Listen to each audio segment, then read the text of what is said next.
Today I have some fantastic book recommendations for you.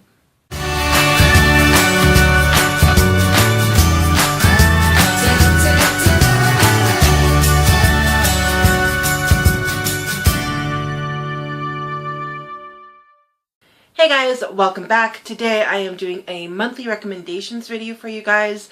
This is a Goodreads group started by Trina at Between Chapters and Kayla Rain. I will leave the link to the Goodreads group as well as their channels in the description below for you guys to go and check that out.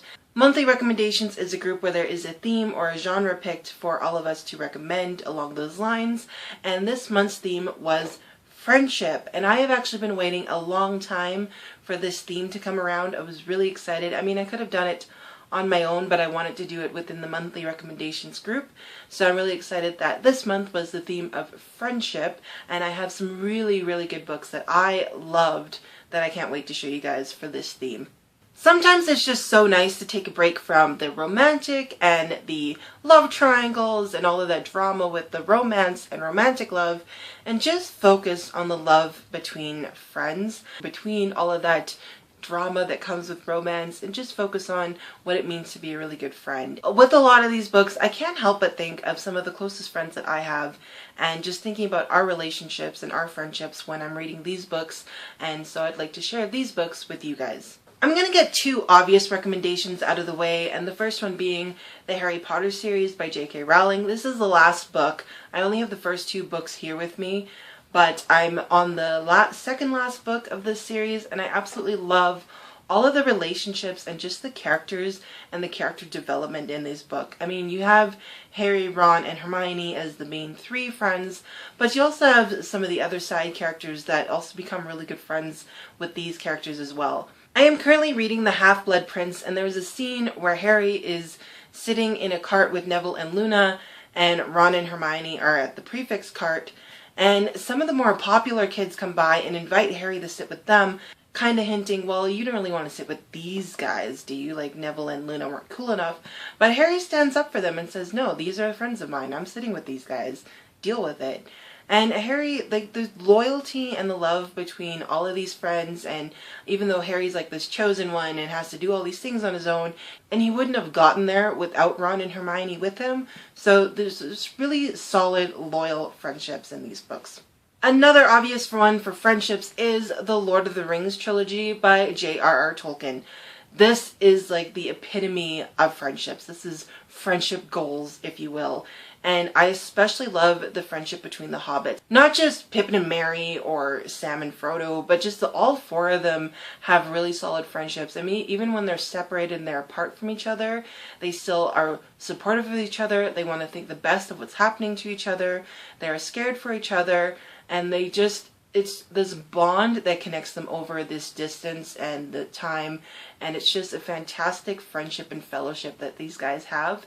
It's really the hobbits' friendships that really make this book for me, and just the relationships between these characters are just fantastic. One genre that I find that brings out the best in people in the worst types of situations and creates the strongest bonds of friendships is the World War II historical fiction genre, and I just find that these stories can really develop such strong friendships.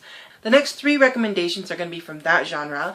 The first one being Paper Hearts by Meg Wivet. This is actually based on real events, even though the author has taken great pains to do all the research behind this story. She's also added a few things here and there to fill in story gaps. She stayed very true to the real events and the real story. And another thing about this book, it is all written in verse and poetry. So it is written straight in poetry. It is a beautiful book, and I absolutely loved it. It is the story of two Jewish girls who are sent to the same concentration camp, and they kind of form a group of friends, and the group of friends and this one main girl want to make a birthday card for this other girl. So risking punishment, risking even death, giving up food rations, giving up clothing rations, they put together this origami folded heart that stays really tiny so they can hide it, full of hopes, dreams, wishes, and prayers for them if they are ever freed or rescued,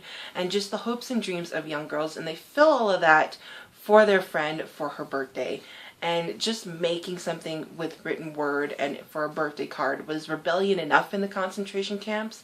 And this is just the story of two girls, and it's told in both perspectives. So at the top of each section you get whose perspective this is under, and it's just a beautifully written book and very informative as well, and just an excellent historical read for just even wanting a clear historical background.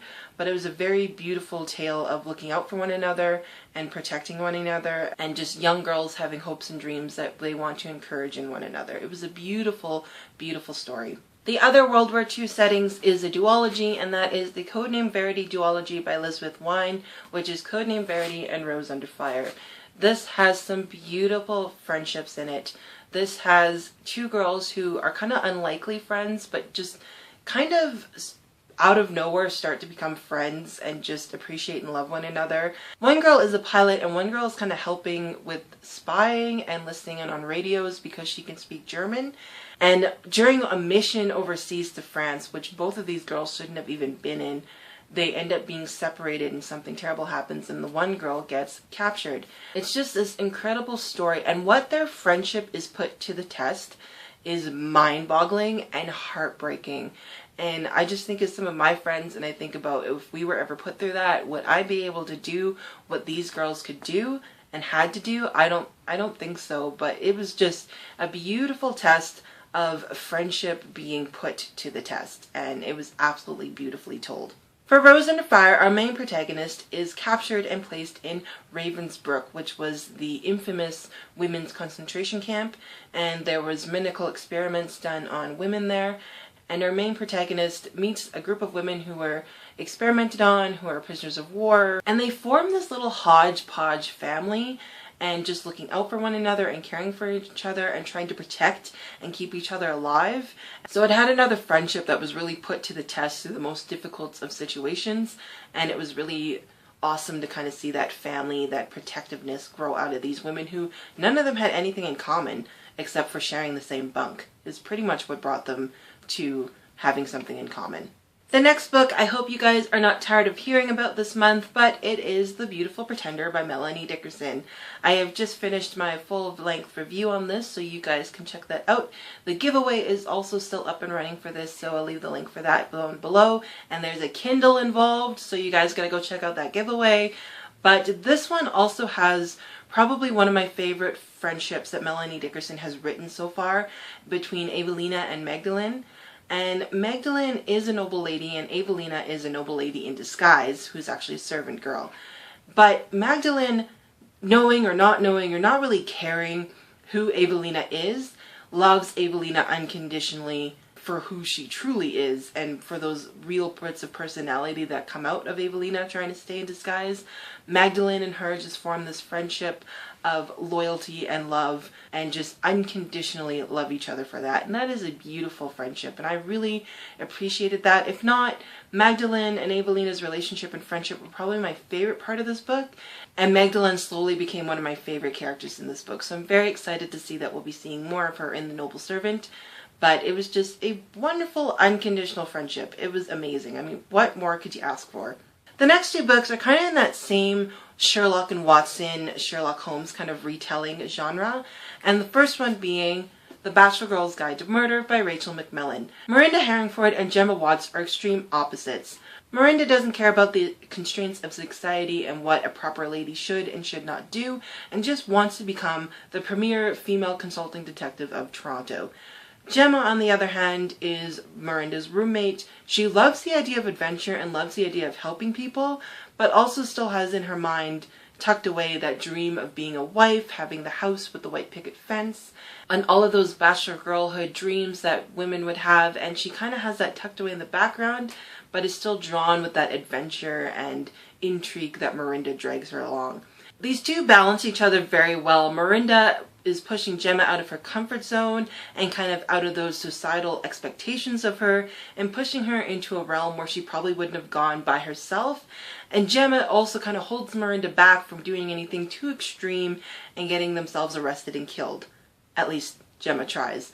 But just the balance of those two and the fun that they have and the banter and the wit with them was just an adorable friendship, and I thoroughly enjoyed it. The next one on this list is my one and only male and female friendship that isn't romantic, and that is Jacobi by William Ritter with R.F. Jacobi and Abigail Rook. Abigail jumps on a ship in Europe and ends up in New Fiddleham, New England, of all places, and meets R.F. Jacobi. Abigail doesn't want to be the woman left at home while the men go on the adventure, and Abigail definitely finds her adventure by befriending and working for Jacobi. Jacobi is a consulting detective of the paranormal, so it does have a very strong Doctor Who and Sherlock themes, but Abigail and Jacobi's friendship is very fun and very adventurous and very much full of that witty banter that you expect from a Sherlock and Watson type friendship relationship. Jacobi sometimes belittles, although not intentionally, belittling Abigail, but Abigail's trying to prove herself to Jacobi that she's worth more than he thinks. But Jacobi also cares about Abigail's well-being and doesn't want anything to happen to her like his previous assistants. And Abigail believes Jacobi, even though it seems very far-fetched. She's probably one of the few people who take Jacobi for his word and believes him and supports him. It's a great working relationship, and it has that witty, fun banter of a Sherlock and Watson. Kind of think like the BBC Sherlock and Watson meets Doctor Who, and you have the Jacobi series by William Ritter. It's amazing and my highly, highly recommended book of this year. So what books are your guys' favorite friendship reads? Leave me some recommendations down in the comments below. I would love to check out what you guys like to read. As always, guys, you can chat me up in the comments below. Follow me on Goodreads, Instagram, and Twitter. And I still have my Q&A video coming up this month, guys. I don't have enough yet for a full video, so if you have some questions, head on over to my announcement video to leave those questions in the comments below, or tweet me some questions on Twitter. I would love to get some more questions and have a fuller video, and I really want to talk with you guys. I really want to chat with you guys and get to know some of my subscribers. So thank you guys all for supporting me and chatting with me and watching my videos. And as always, guys, thank you so much for watching. I'll see you next time.